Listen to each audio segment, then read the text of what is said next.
Good evening, everyone. Assalamu alaikum. I really want to begin actually by, because I do lots of events and with Bina as well, and we go all around the country. But it's really important to, especially when it's an evening event and it's a community event, I think it's actually even more important to kind of acknowledge and really commend you for coming out. Because this isn't just about awareness raising. This is actually about solidarity with the victims of one of the most terrible crimes that is happening in our society at the moment. And this is a crime which has gone on not, in comparative terms, but this is something which has gone on for decades. We're talking about decades of abuse. We're talking about tens and thousands of victims. And if we talk about beyond the headlines and having the reality check, and sometimes people again, people think that I'm making this stuff up. And I often say, okay, come and walk the streets with me or one of my workers for one night and come into our world and see what we see. And talk to the young people that we talk to and who disclose to us within minutes about the horrific abuse that they experience. As we sit here now, children are being trafficked, pimped, gang raped in every single orifice by multiple males. They're being drugged, they are used, abused and discarded, and it's happening now. And it's happening across the country. And it happens, and this is the thing, it's happening. And often there are so many bystanders to that behaviour, and sometimes there is a little inner voice, and when I'm out there at 1 o'clock or 2 o'clock in the morning, because that's really what it means to be at the front line, I'm trying to connect with the individuals in the hotspot areas, and all my mentors, all my street workers are out there at 1 o'clock in the morning or 2 o'clock, and a 12-year-old is out there, in the hotspot areas, and adults are there, and no one does anything. And no one even goes and approaches that child. Even though there is a big question mark, that doesn't look right.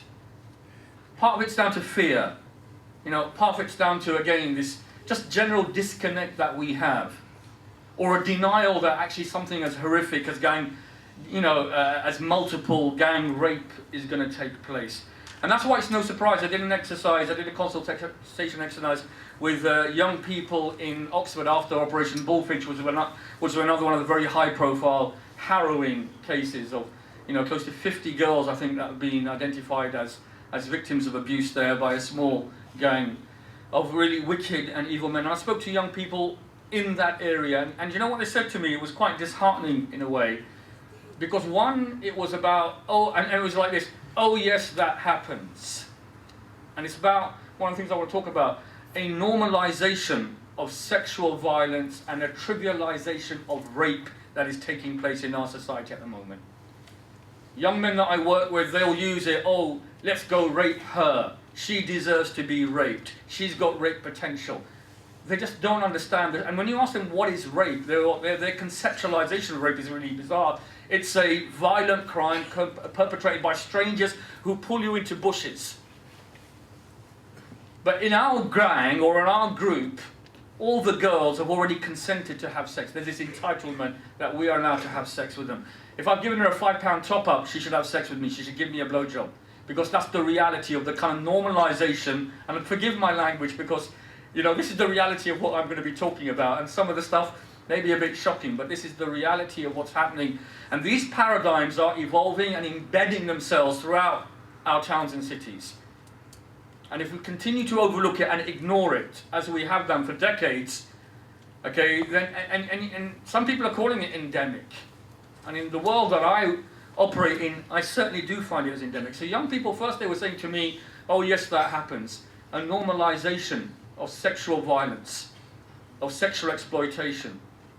And it's interesting, a lot of statutory workers will say, it takes ages for young people to open up to us. But my workers manage to get disclosures within minutes. People tell us this is happening and that is happening. And a lot of this is about connecting with young people, humanizing them. For too long, we've seen the victims of child sexual exploitation as dysfunctional individuals. They were even called child prostitutes who somehow were consenting to this behavior. And I'm glad the Office of the Children's Commissioner made it very clear. How can a child consent to their own gang rape? How is that even possible? So it's interesting that I'm glad that the language is changing. But it's got to go beyond, tick boxes. And it's got to go beyond kind of the policy, you could say. to us really getting back on the streets and connecting with our young people. To an extent, sometimes I feel the statutory agencies that I advise and I work with across the country, they are limited because they work with what we call safe parameters. That means that they have to work 9 to 5, or that they have to only work with certain individuals who are referred to them. Traffickers, pimps and abusers are working 24/7, 365 days a year. Highly sophisticated, predatory individuals who know exactly which children to target and how to target them, how to criminalize them, how to get leverage and control over them. And that includes the boys as well. Because sometimes, as I'll show you, boys who are criminalized, forced to have sex, forced to sell drugs, hold guns, all kinds of other things. And then that leverage is used for them to use what they call adopt the boyfriend model. Because, if you're a 15-year-old, imagine, good-looking young lad, and you've got money, you've got weed, you've got access to drugs, you've got access to alcohol, your friends driving flash cars, who can take you to every lovely restaurant every night, and can give you access to a party lifestyle that you haven't had before. You're a big draw. You're going to be very popular. But that popularity is just a hook for you to bring girls into a group of older, more powerful men, sociopaths, without any moral compass, who then continue to abuse you. So it's different types of abuse. Sometimes abusers then become perpetrators, unfortunately. So one is the normalization that's happening with our young people. And part of that's to do with the world that they're existing and the influences that they're being exposed to. Again, young people spoke to me about drugs and alcohol, the ease of availability. How, again, that was just part of the normalization. Young men talking about primary education around sex and relationship issues, not from SRE, and I'm going to come back onto this in a minute, because it's a really important point for educators here, and we're all educators in that respect.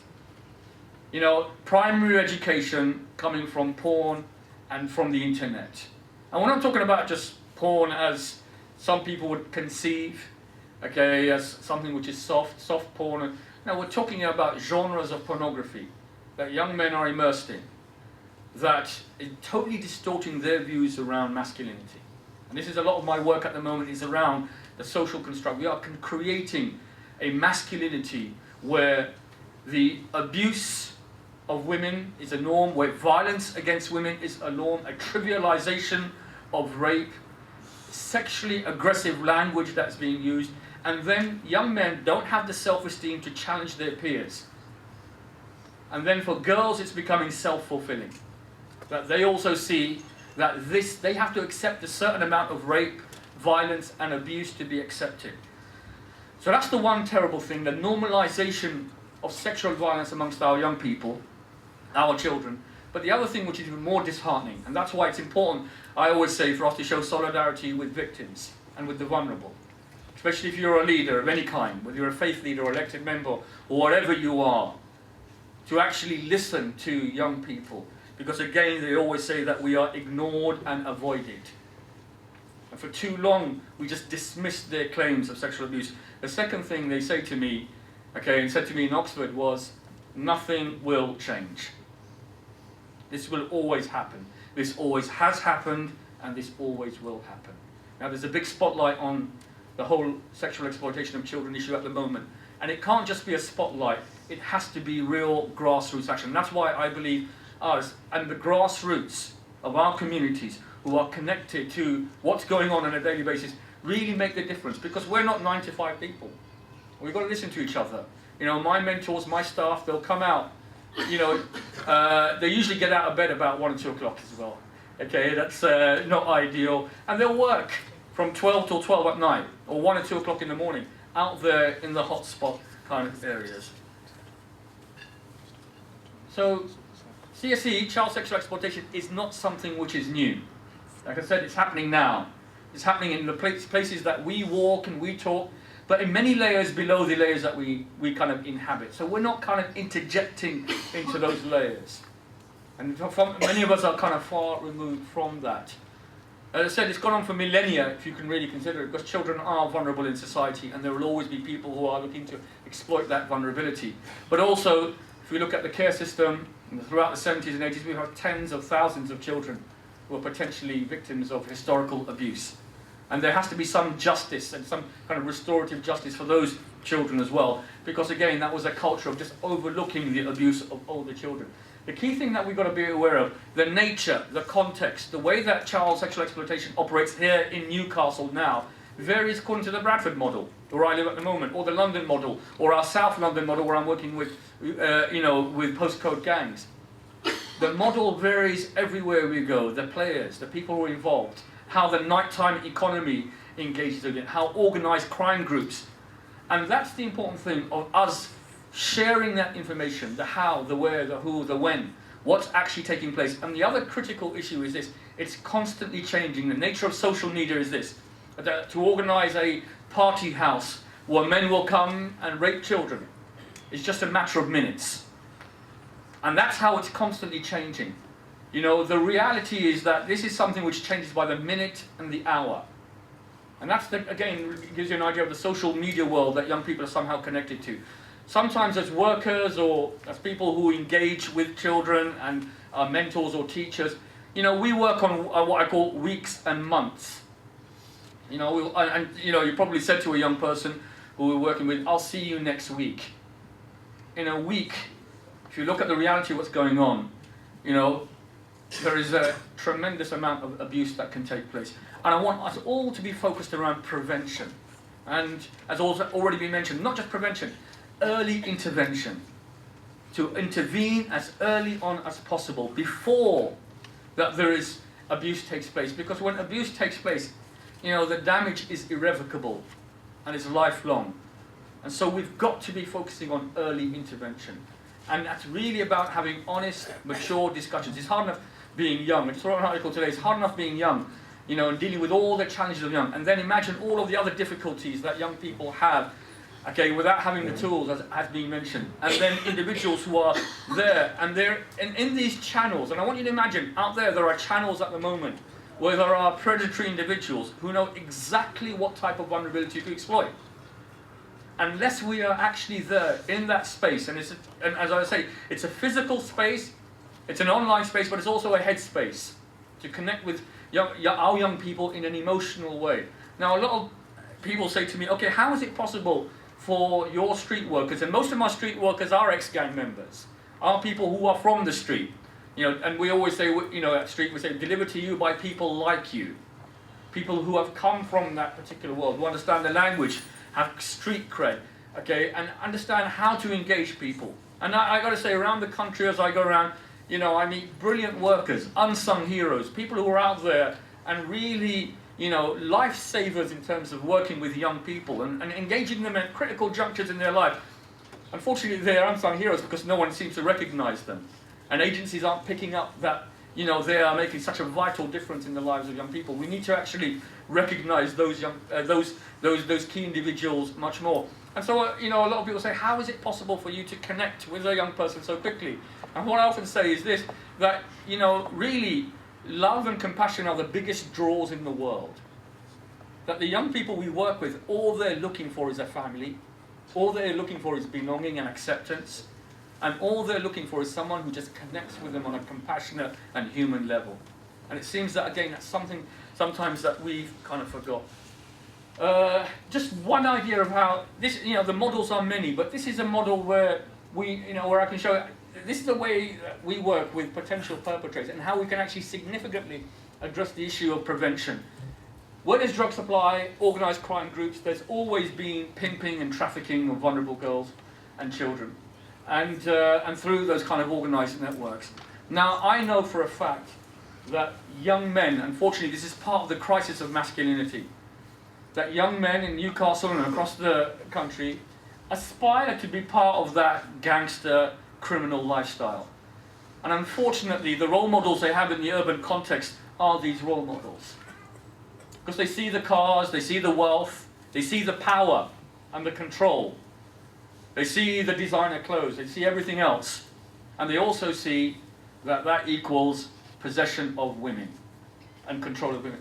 And unfortunately, that's part of the aspiration they have. And I want to throw you out, you know, even when we look at, you know, when it comes to young men who get embroiled in this criminality, you know, think about the role models they actually have. Who are the positive male role models they have in the street? And what are we projecting in terms of positive male role models?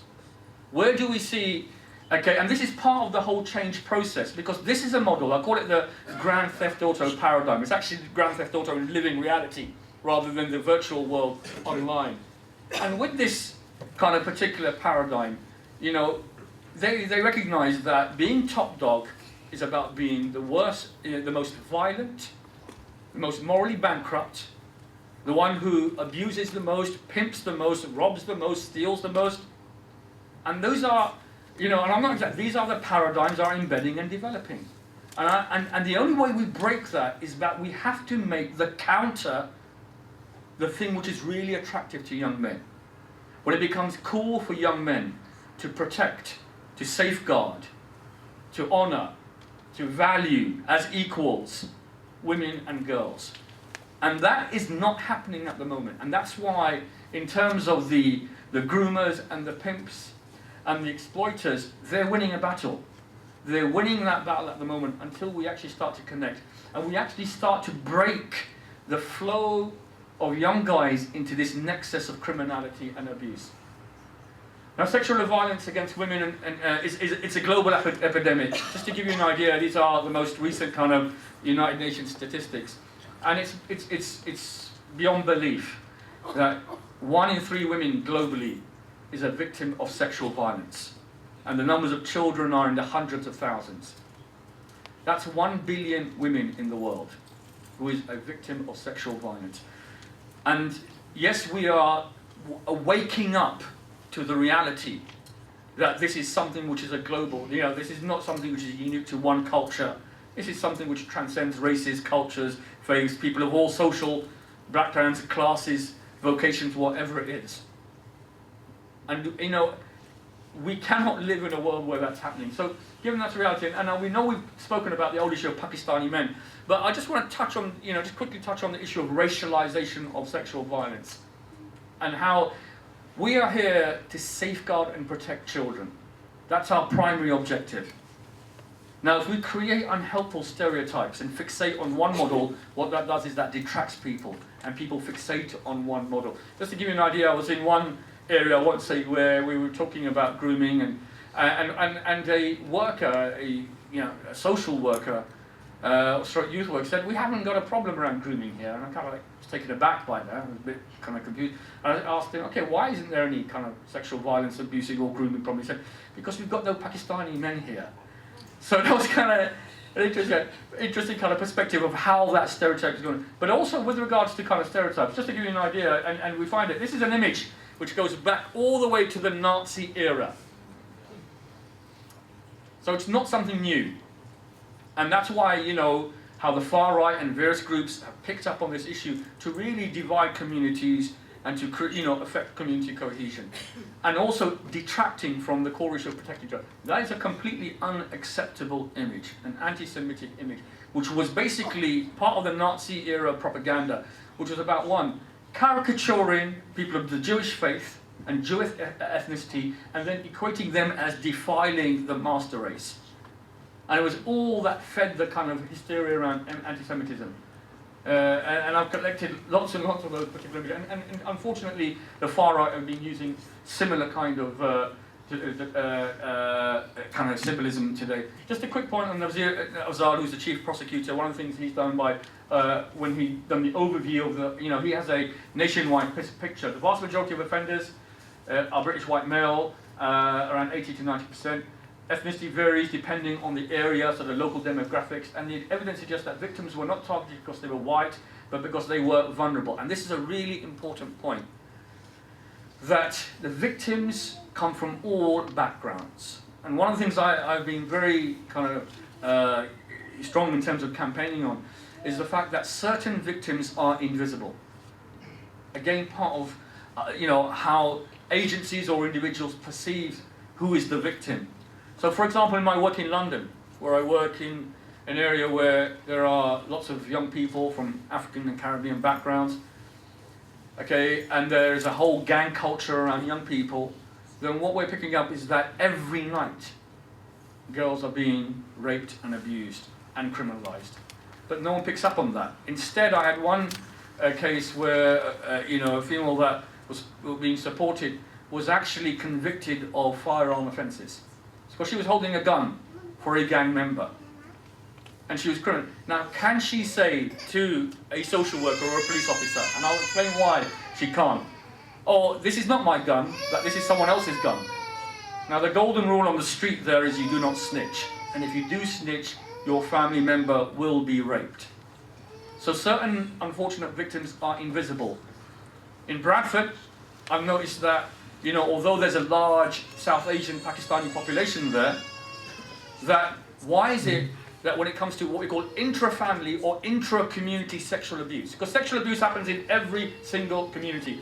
There's always this finger pointing, oh, it's not here, it's them lot over there.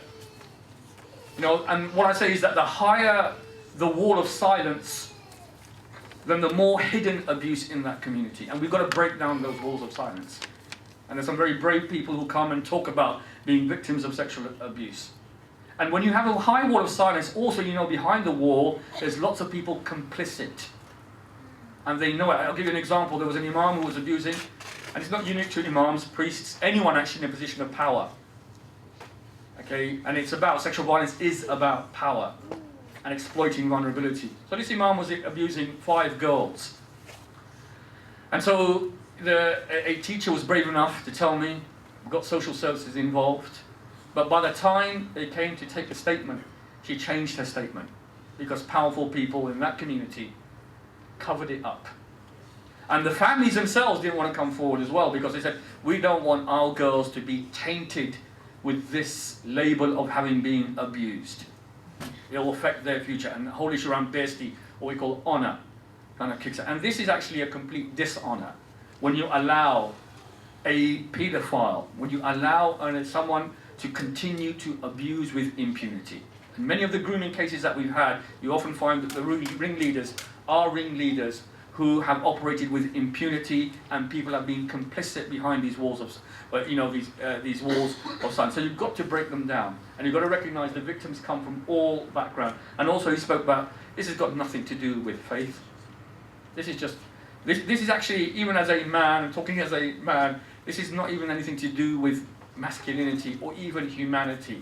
I think people have actually extricated themselves from the human race by abusing the most vulnerable people in our society. I want to move on, and one of the models I want to talk about is the whole model of what I call peer-to-peer sexual abuse, because this is a different model, and again, perhaps we're not talking enough about it. This is children raping children.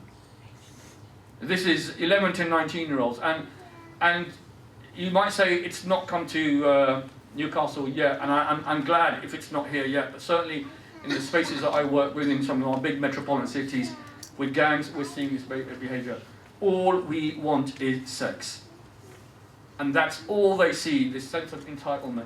So what we have is postcode kids in gangs from 11 to 19. The whole idea of what I call negative masculinity, this idea that girls are just objects to be used, abused, to be owned. And I own them because I provide protection for them, or I provide a top-up for them, or I look after them. And then the girls are expected to provide sex in return for security and acceptance and protection. Just a different model out there. Because what's interesting about peer-to-peer abuse, and again, this is something that many of the children's charities out there is recognising as a daily reality, is that it doesn't involve any grooming. There isn't this sinister predatory individual who takes a period of time to befriend, and then sexualise, and then abuse and exploit. This is straight to rape. And so, going back onto the example of the girls who are invisible, Rita, and this was a colleague who shared this particular story, was gang raped by 10 boys in a stairwell in plain sight, organised through BlackBerry Messenger and done to punish her because her sister was going to snitch. So, and when it comes to the whole idea of peer exploitation, again, what we're finding is that it's linked to gang affiliations and rivalries, and gangs calling each other out, and gangs abusing the girls of other gangs. Why? Because it shows them and their status. It's about kudos. It's about protection. And unfortunately it becomes self-fulfilling for the girls, who themselves feel that they have to comply and conform to that behaviour in order to gain protection and status. And the victim and perpetrator is never very kind of clear. That's why what we're finding is that a lot of the sexualised violence in the peer context, in the youth context, is an escalation of bullying. The type of bullying I'm seeing now isn't the name calling, or if it's a name. And I just had a case yesterday of a girl whose picture has been circulated across a whole school through social media. Naked images of her have been spread across the whole school. And it's a different type of sexualized bullying. And then it goes further, not just with regard to sexting, but it goes further with regards to her girls being expected then to do lineups. Again, it's compounded with associated around criminality. Kids are not just involved in sexual abuse, as I said, drug supply and other kinds of organised criminality. And what you find is that there are powerful males often who preside over this whole thing. Again, this is about the trivialization of rape. You're so hot, I'd rape you. And how this, and we've got to ask ourselves, because sometimes there's this disconnect, is this really happening? But if you look at the world and what the influences that young people are exposed to, then again, you'll see in that world, the social media, and the over-sexualized society in which they live, you know, this is an absolute norm. And if anything, most of the things we're talking about don't even touch the sides. But I really want to focus on this case in particular, because this is, again, just shows how we're ignoring things that we know that we need to respond to. In year 8, a boy used to sit behind me, and he would try to unhook my bra strap through my shirt every day, and he would say, come up behind me and grab my breasts. He thought it was hilarious, and everyone else thought it was a joke and a laugh as well. And that is happening, and what I'm saying, this is happening every day in schools around the country. But schools are so risk averse, and I'm not bashing here, I'm just talking, I don't know how many sessions I did last year, but I only did one session in a school. And I commended that school for saying that they were prepared to face up to the gang problem and to the sexual violence problem in the school. Because most schools are so averse, so scared, petrified because of Ofsted coming in and then being labelled as a school which has this particular problem.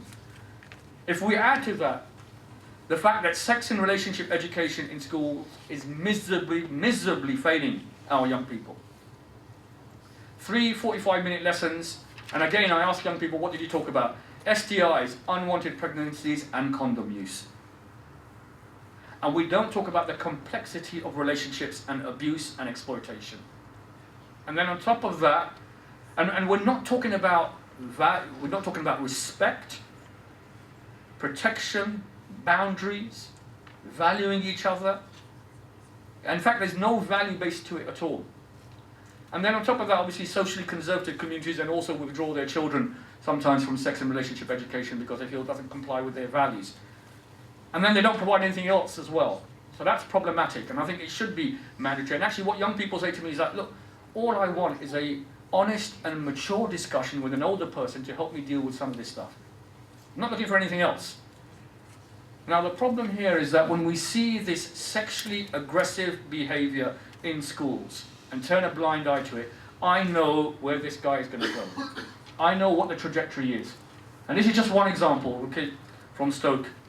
Bilal Khan, 13-year-old, one of the youngest rapists in Britain, raped a 20-year-old who he forced down and orally raped. And the interesting thing about Bilal is that, knowing a bit about the case, having worked in Stoke, is that, and spoken to the police officers involved, is that he's not a monster. You know, he just lives in this totally distorted world where he thought this was normally an acceptable behavior, and he actually thought it was cool. Because someone ignored it at year 8. That, you know, he was going around calling girls bitches and hoes and mofos, and I want to do this to you and that to you.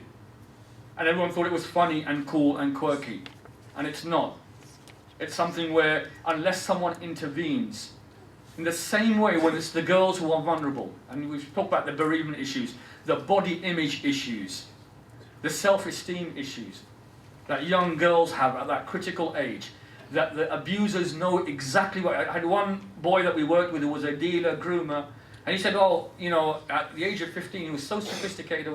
He said, oh, there was this girl, she was 14, and her parents were going through a divorce, so I became the shoulder that she could cry on.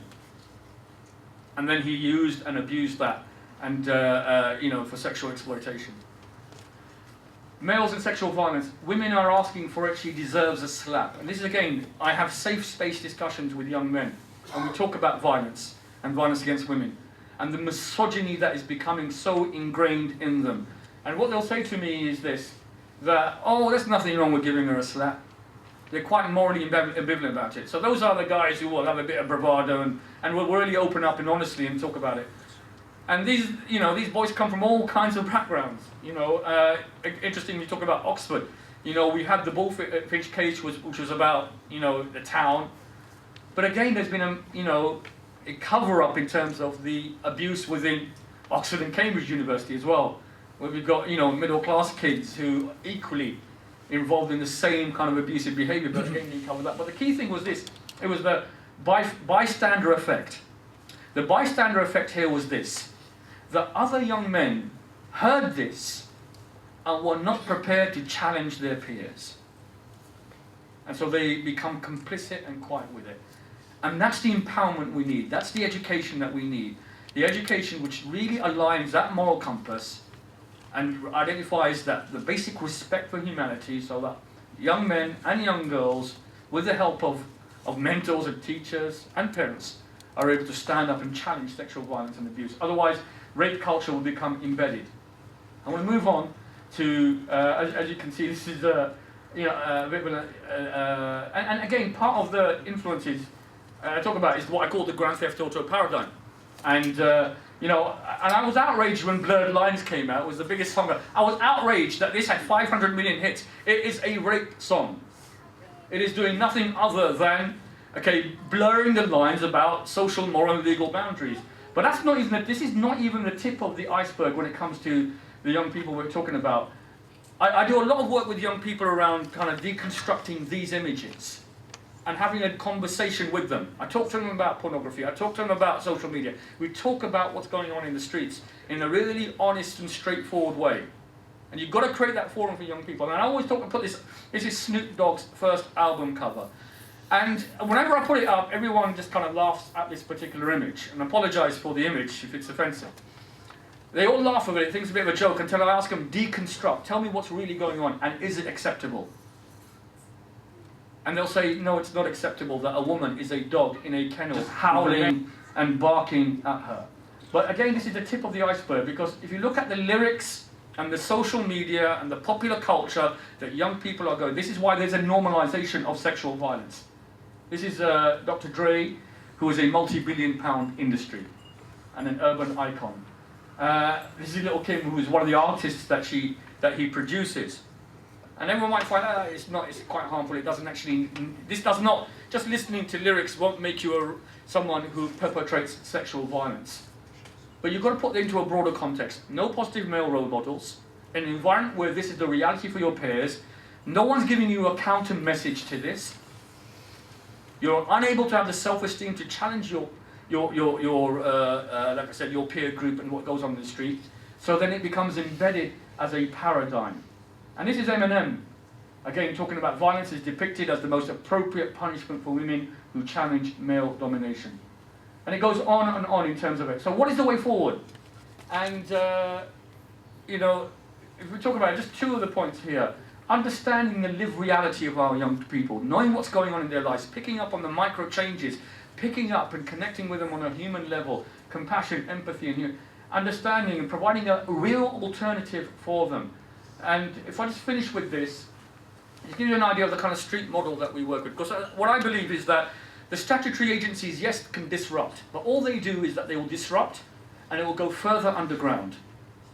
Whereas community-based frontline agencies, and I've worked with projects which involve ex-gang members, ex-street workers, street pastors, other, you know, like frontline detached outreach workers who are out there building the trust and confidence of the young people out there on the streets who then disclose back to them.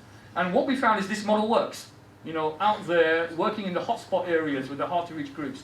But you've got to have credible young people, you know, and most of my guys will not get any jobs in any agencies. They can't write reports. They get out of bed at 1 or 2 o'clock.